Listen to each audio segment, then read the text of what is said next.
या विविधतेच्या विराट सागरातही एकात्मतेची अखंड ज्योत तेवत ठेवणारे जे अमृत आहे ते म्हणजे भारतीय संविधान. या संविधानाचे शिल्पकार म्हणजे डॉक्टर बाबासाहेब आंबेडकर, एक असा महामानव ज्यांच्या विचारांची उंची हिमालया एवढी भव्य, ज्यांच्या संघर्षाची गाथा समुद्रा एवढी अथांग आणि ज्यांच्या कार्याची किमया आकाशा एवढी व्यापक आहे.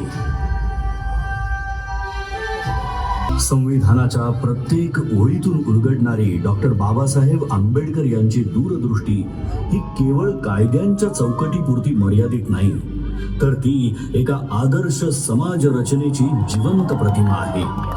न्याय, स्वातंत्र्य, समता आणि बंधुत्व या मूल्यांच्या आधारावर त्यांनी असा भारत घडवण्याचा ध्यास घेतला जिथे प्रत्येक नागरिकाला आपलं अस्तित्व अभिमानाने जगता येईल. त्यांनी केवळ संविधानाची रचना केली नाही, तर एक असा भारत निर्माण केला जो प्रगत, न्यायप्रिय आणि समताधिष्ठित असेल आणि जिथे आधुनिक भारताची बीजे पेरली जातील. ज्या महामानवाने देशाच्या उज्ज्वल भविष्याची भक्कम पायाभरणी केली त्या डॉक्टर बाबासाहेब आंबेडकर यांचं बालपण मात्र अत्यंत कठीण, वेदनांनी आणि अपमानाने भरलेलं होतं. अस्पृश्यतेच्या काळोख्या सावटाखाली त्यांना शाळेत वेगळं बसवलं जाई. पाण्याच्या एका थेंबासाठीही त्यांना वंचित ठेवलं जाई. परंतु या सगळ्या अन्यायाच्या जखमांमध्येही त्यांच्या अंतःकरणात परिवर्तनाची तेजस्वी ज्वाला धगधगत होती.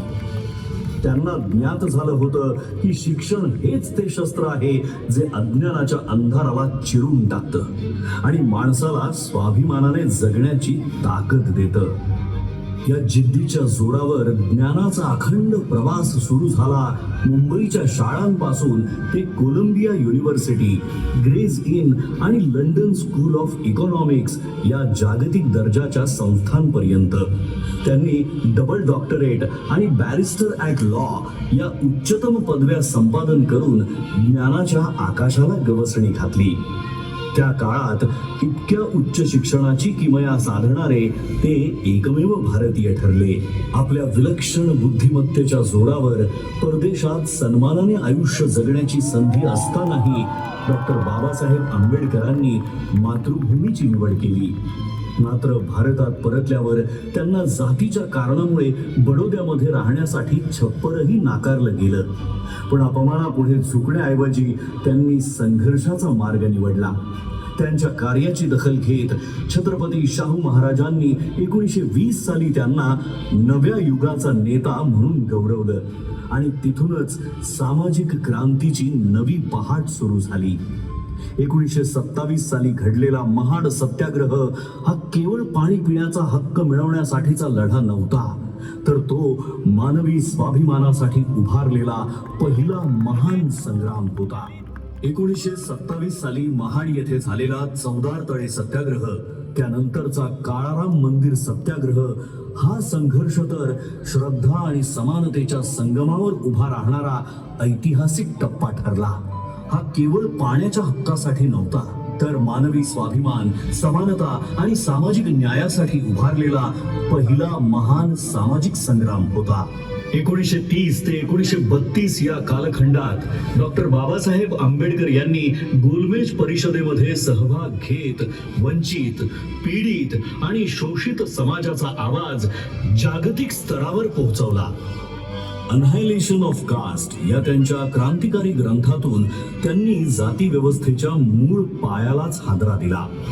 त्यांनी निर्भीडपणे सांगितलं की जोपर्यंत जात अस्तित्वात आहे तोपर्यंत खऱ्या अर्थाने लोकशाही फुलू शकत नाही.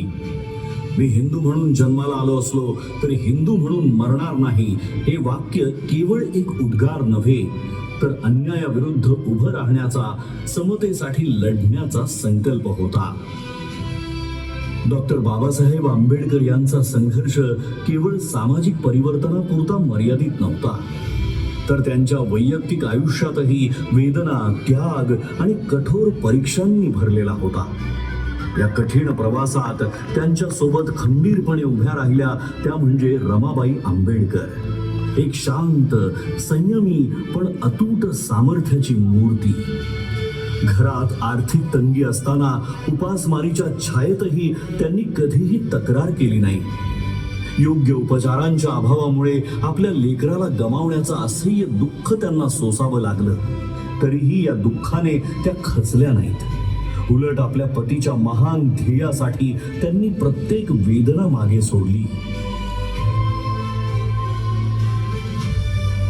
डॉक्टर बाबासाहेब आंबेडकरांनी केवळ दलितांच्या वेदनांना वाचा फोडली नाही, तर त्या प्रत्येक माणसासाठी आवाज उठवला ज्याच्यावर अन्याय झाला, जो शोषित होता आणि ज्याला आपल्या कष्टांचं योग्य मूल्य मिळत नव्हतं. कोकणच्या मातीतील शेतकऱ्यांच्या शोषणाविरुद्ध त्यांनी थेट आवाज उठवला आणि खोटी पद्धती या अन्यायकारक व्यवस्थेच्या मुळावर घाव घालत त्यांनी शेतकऱ्यांना स्वाभिमानाने जगण्याचा मार्ग खुला केला. कामगार मंत्री म्हणून शपथ घेताना 8 तासांत किमान वेतन आणि सामाजिक सुरक्षेचे हक्क हे केवळ कायदे नव्हते, तर कष्टकऱ्यांच्या आयुष्याला मिळालेले संरक्षण कवच होते. डॉक्टर बाबासाहेब आंबेडकर यांच्या दृष्टीने स्त्री ही केवळ कुटुंबाचा भाग नव्हती, तर समाजाच्या उभारणीचा केंद्रबिंदू होती. म्हणूनच त्यांनी महिलांच्या आर्थिक स्वातंत्र्याला, शिक्षणाला प्रथम दर्जा दिला. बालविवाह, सतीप्रथा, देवदासी प्रथा आणि विधवांचं अमानुष शोषण या सर्व कुप्रथांविरुद्ध त्यांनी प्रखर आवाज उठवून समानतेचा हक्क दिला. कायदा मंत्री म्हणून त्यांनी सादर केलेल्या हिंदू कोड बिलने महिलांना घटस्फोटाचा अधिकार, मालमत्तेत समान हक्क आणि वैयक्तिक आयुष्यात स्वायत्तता मिळवून देत अशा अभूतपूर्व निर्णयाने इतिहास रचला. तसंच कामकाजी महिलांसाठी मातृत्व रजा आणि समान कामासाठी समान वेतन या केवळ सुधारणा नाही, तर स्त्रीच्या सन्मानाचा आणि होता. कायदा मंत्री म्हणून त्यांनी सादर केलेल्या हिंदू कोड बिलने महिलांना घटस्फोटाचा अधिकार, मालमत्तेत समान हक्क आणि वैयक्तिक आयुष्यात स्वायत्तता मिळवून दिली आणि या अभूतपूर्व निर्णयाने इतिहास रचला. 1947 साली डॉक्टर बाबासाहेब आंबेडकर यांची संविधान मसुदा समितीचे अध्यक्ष म्हणून निवड झाली.